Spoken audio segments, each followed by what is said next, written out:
Thank y'all for tuning in today. We're here with Starkville Mayor Lynn Spruill on today as well to talk about things going on within our city here in Starkville. So, Mayor Lynn Spruill, we do thank you for your time today as well. Happy to be here. Thank you so much. So, we're going to just dive in with some questions about what you do on a day-to-day basis and things that are going on with our city that really concerns government-wise as well. Okay. So, one of the first things is, what does your typical day look like as mayor of Starkville? Well, mine's going to be different probably from everybody else's, but since I have a business here in Starkville, I start my morning at about 7 o'clock with my own business, and I end up showing up at the city around 8:15, 8:30, something like that. Okay. Frequently, there are early meetings. The Greater Starkville Development Partnership has an executive board meeting that the mayor sits on, and then they have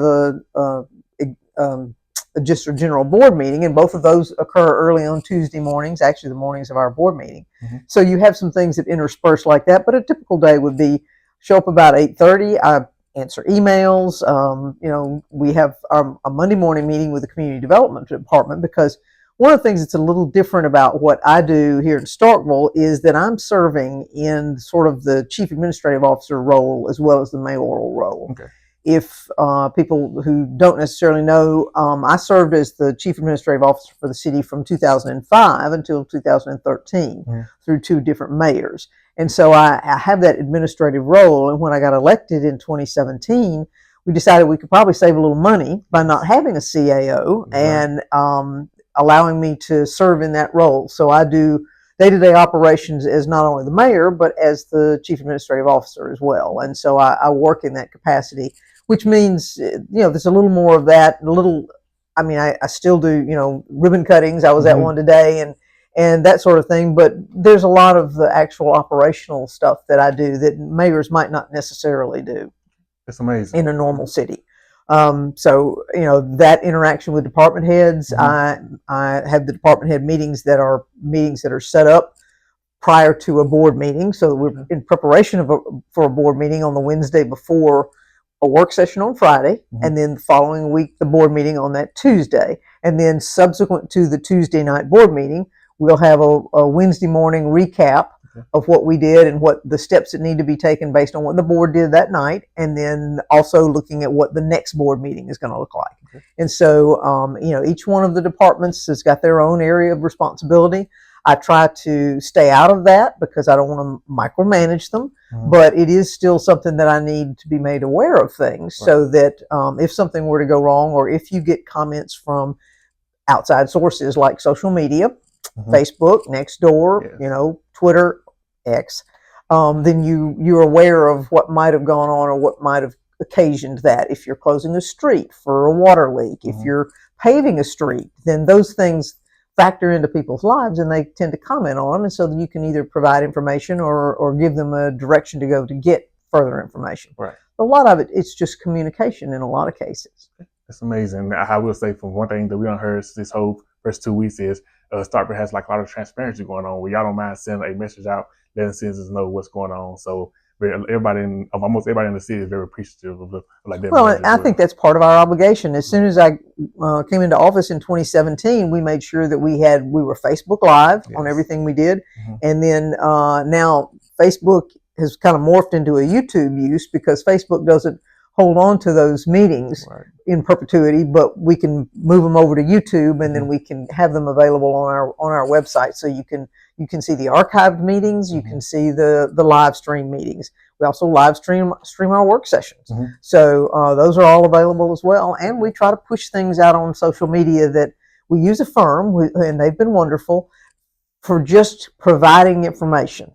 Things like the parking, our Park Mobile system, things like our noise ordinance, things like our trash pickup, litter campaigns, those sorts of things. And they've been really good about participating, helping us get information out, as well as highlighting people who are engaged in the community and our employees. All of those things I think make us certainly a better community when we know the people that we're working with or know the people who are working for us as staff members for the city. So it's all public information that is, I think, worth sharing. Yes, definitely. Thank you for that as well. What is something people don't think that the mayor what is something people often think that the mayor controls that actually requires the board to see as well? Mayor controls nothing, basically. I don't have a vote unless it's a tie. I can only veto something if it's an action that the board took, and I certainly try not to do that. That doesn't bode well for us. It doesn't speak well, but unless I've got a real passion about something. Right. And then it's a consensus building kind of effort. So I can present an idea and hope that the board goes along with you and likes it, or that somebody offers an alternative that is positive. So it's a real collaborative effort. If you're going to have good government, you're going to have a collaboration. Okay.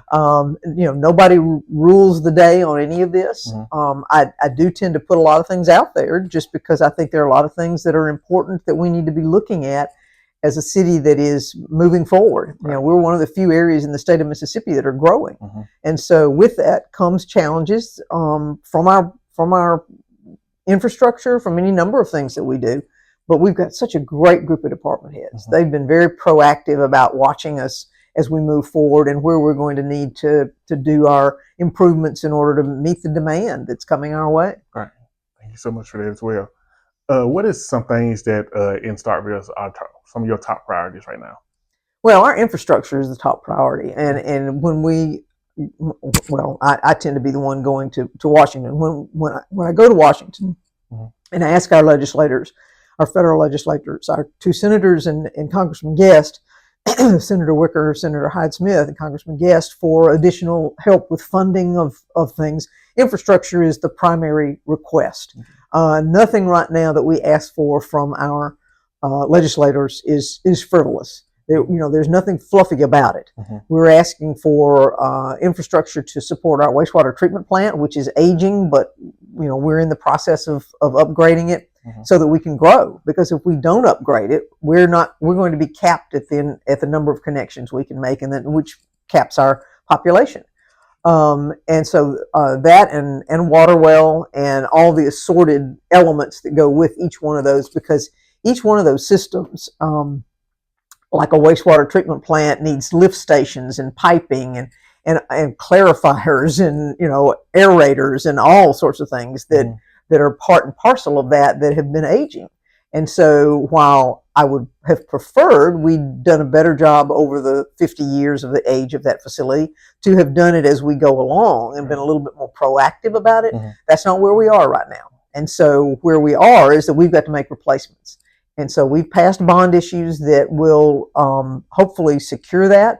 And I'm also, again, asking for funding from the federal government and from the state, and both have been generous with us to help offset some of that so that we don't have to have rate increases to support those bonds. But we've still got no choice but to improve our infrastructure. You simply cannot not do it. It's like, and I'd hate to point to a sister city, but it's like pointing to Jackson about their water. They've been letting it go for decades, and now you're seeing all the problems that are associated with things that you are not keeping up with.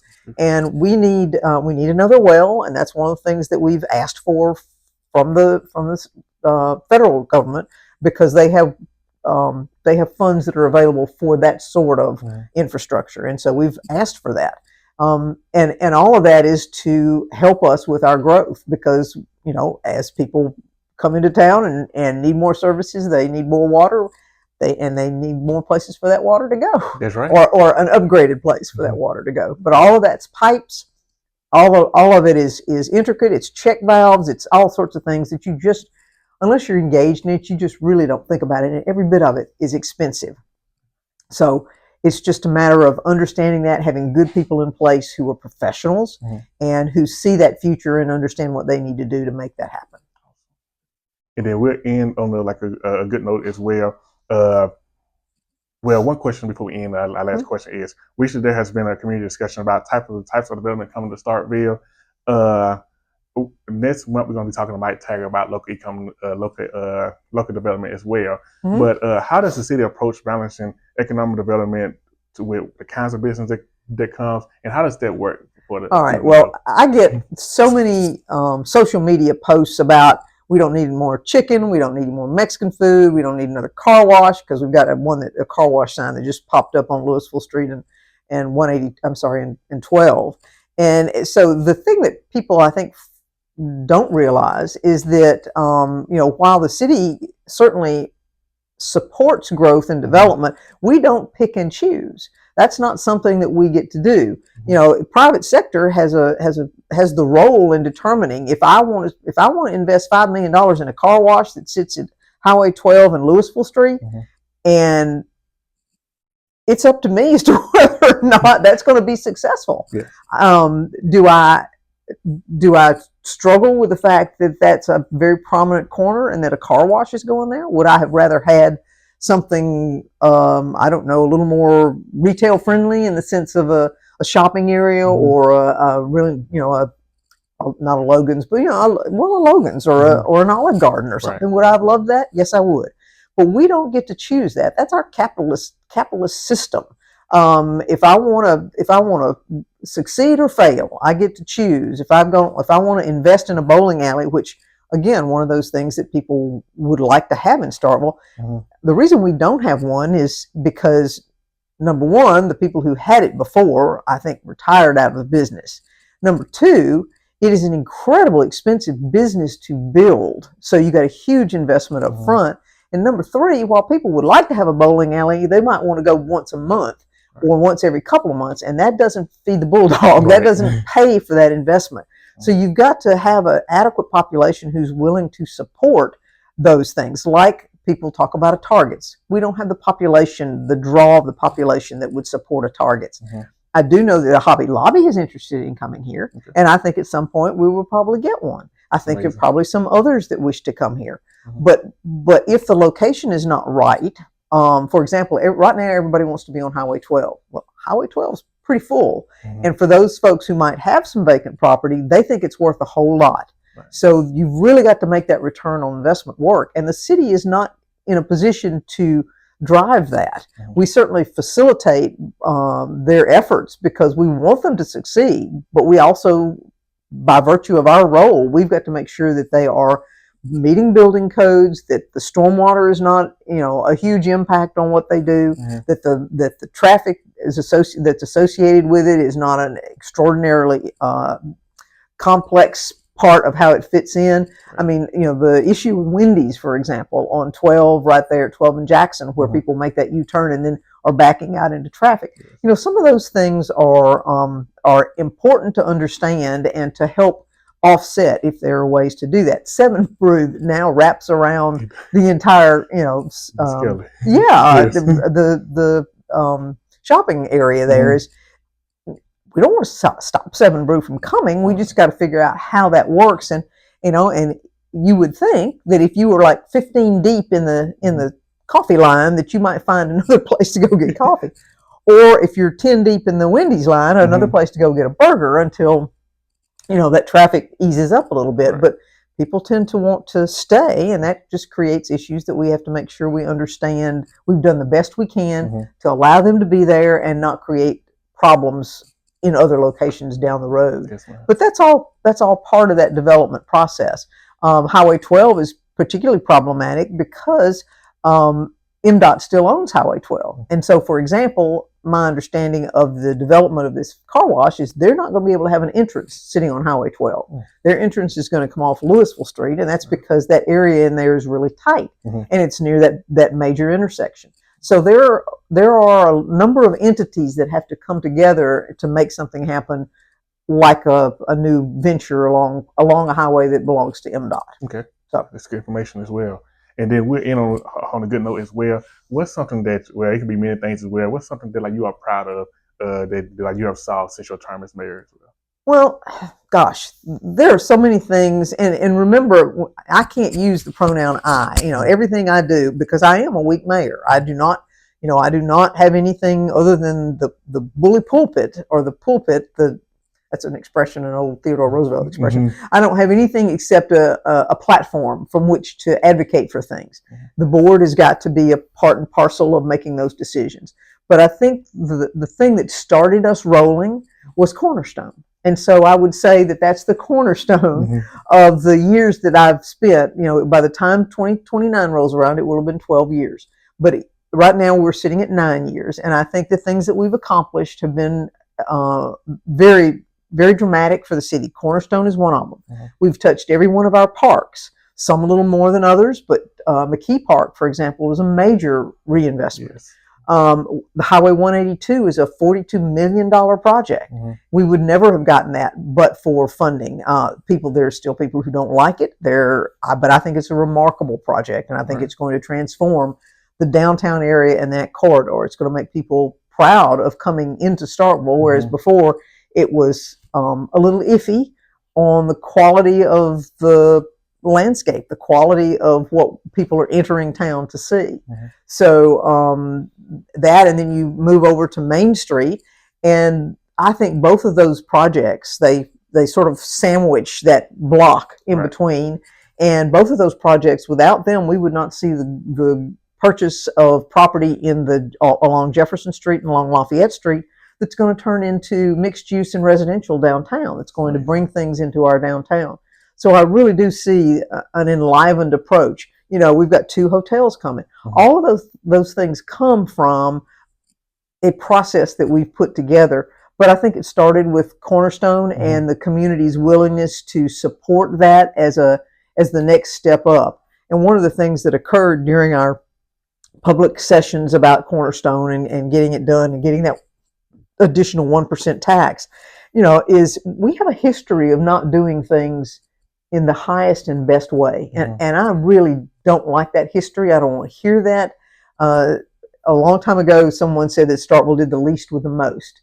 And I don't ever want to hear that being said about us again, because I don't think that's true any longer. What makes you think you can do a quality tournament facility? We've done it. And I think everything else that we're doing is also quality. And I believe it's bringing the best out in our residents. I think it's bringing us community development. And I think it's, when you ask where does somebody want to live in the Golden Triangle, they want to live in Starkville. And I'm very proud of that. But I do think the catalyst was Cornerstone. Yes, ma'am. Well, I do thank you again. We do thank you as well for your time interviewing and talking to us again. It's my pleasure. Anytime. It's my favorite subject. Yes, ma'am.